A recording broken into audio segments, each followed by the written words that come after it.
What is up, guys? The modern bodybuilder here. The sport of bodybuilding has seen many great legends throughout the years, and everyone has their own list of favorites who they believe to be the greatest bodybuilders of all time. In this video, I'm going to list down my own personal opinion on who the greatest bodybuilders are in history. Of course, this list is going to be highly subjective, but I will do my best to make it as objective as possible. So I apologize in advance if you don't see your favorite bodybuilders on this list or if they placed lower than you expected. This list is going to be mainly based on the actual quality of the physique considering the era. And of course, we will also factor in their legacy and overall impact on the sport of bodybuilding.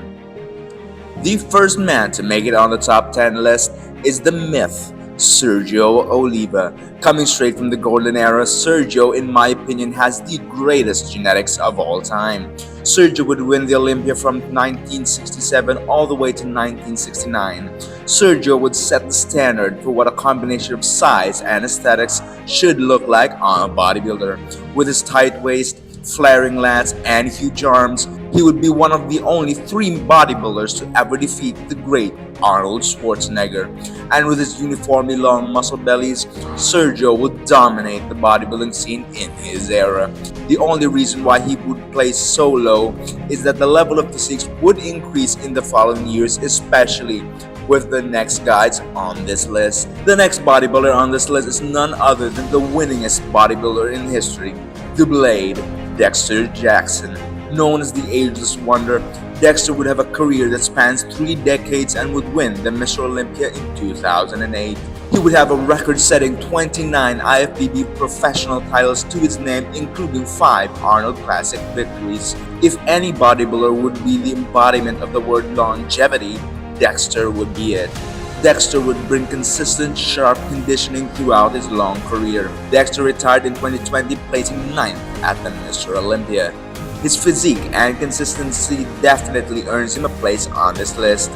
Edging the Blade out into number 8 is the Maryland muscle machine Kevin Levrone. Known as the uncrowned Mr. Olympia, Kevin would place 2nd at the Mr. Olympia an impressive 4 times and would win the Arnold Classic twice. Kevin had some of the best delts, arms, and abdominals in bodybuilding history. His fullness was unparalleled and looked like an alien on stage. On his first Mr. Olympia, he would immediately place an outstanding 2nd place behind only Dorian Yates himself.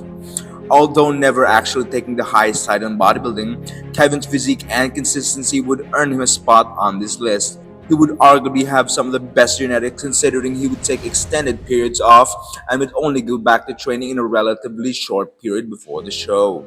Placing 7th on our list is the Sultan of Symmetry, Flex Wheeler. Flex, with his bubble-like muscle bellies, would be regarded by most, including Arnold Schwarzenegger and Ronnie Coleman, as one of the most genetically gifted bodybuilders they had ever seen. In an interview, Ronnie would go even as far as saying that he would put Flex ahead of himself in terms of genetics. Flex would go on to take 2nd place at the Mr. Olympia 3 times and win the Arnold Classic 4 times. With unparalleled aesthetics combined with size and conditioning, Flex would come to rival mass monsters like Dorian Yates and Ronnie Coleman. Earning 6th place on our list is none other than Jay Cutler.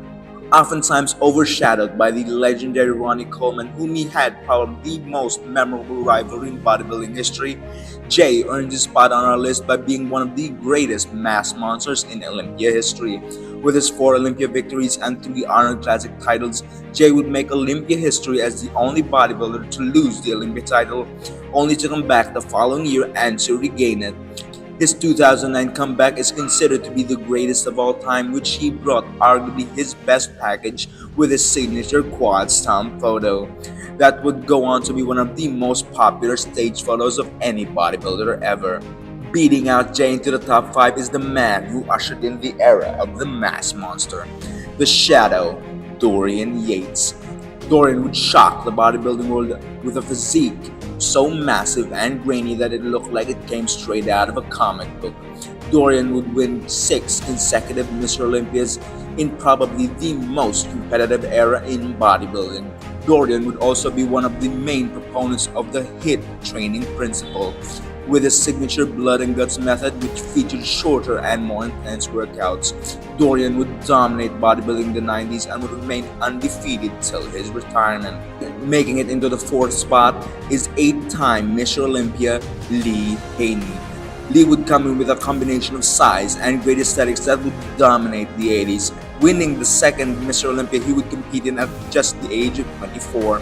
He would continue to win until his retirement at the age of 31, which is before most bodybuilders of today would even go into the competitive prime. Some people argue that if Lee hadn't made such an early retirement, he would have had more IFBB titles to his name and maybe just a few more Olympias. Or maybe the fact that he was so great so early into his career and retired so young makes him even greater. Before we head on into our top 3, which I am sure is gonna ruffle a few feathers, let us first have a few honorable mentions. Narrowly missing out on our top 10 is Sean Ray. Considering that he placed consistently in the Mr. Olympia for over a decade and having some of the best posing and aesthetics, I still didn't see him beating out Sergio. That isn't a knock on him though, because he is still one of the greatest of all time. Another honorable mention would be the king of aesthetics, Frank Zane. Now Zane is a pretty obvious omission considering that he is a 3-time Mr. Olympia. But then again, the caliber of competition was just too great for me to squeeze him into my personal top 10. Although, if you prefer the more classic look, I could see him being in the top 10. Now, we enter into the more controversial part of our list. I will acknowledge that a bunch of you will hate me for this in the comment section down below, but this is just my opinion. The man who places third in our list is none other than the Austrian oak, Arnold Schwarzenegger. Okay, I hear you. Arnold is a legend and definitely earns at least a spot higher in our list, and I even had him higher when I first made this list. I understand considering his 7 Olympia wins and overall impact on the sport, you could make an argument for Arnold being the greatest. Although in my opinion, his physique and dominance throughout his Olympia reign is just slightly edged out by the next bodybuilder on this list. So, who is the bodybuilder so great that he could defeat the Austrian oak? That would be none other than the gift, Phil Heath. Phil's genetics were just on another level. I do believe that he is the second greatest bodybuilder in history. Phil would tie Arnold with 7 Olympia wins, but in my opinion, what puts him slightly above Arnold on this list would be his level of completeness. Yes, he had more information and pharmaceuticals available, but we have came to a point where it was just so close that we had to be this nitpicky. Arnold would have rather sloping delts and would rarely see him hitting a side triceps pose, while Phil in his heyday would be almost flawless, and in my opinion, he is the only man who you could make an argument that would stand a chance on stage against the greatest bodybuilder in my opinion, who is the undisputed GOAT. Making it into the top 1 is none other than the King, Ronnie Coleman. Ronnie would come in at almost 300 pounds shredded to the bone, tying with Lee Haney for the most Olympia wins. There's never been a more impressive and jaw-dropping champion ever. With his most impressive showing in 2003 or 2009, you really can't make an argument of anyone being any better than him. Do you guys disagree with my top 10 or did I get it spot on? I would love to read your opinions down in the comment section down below. This has been the Modern Bodybuilder. Thank you for watching.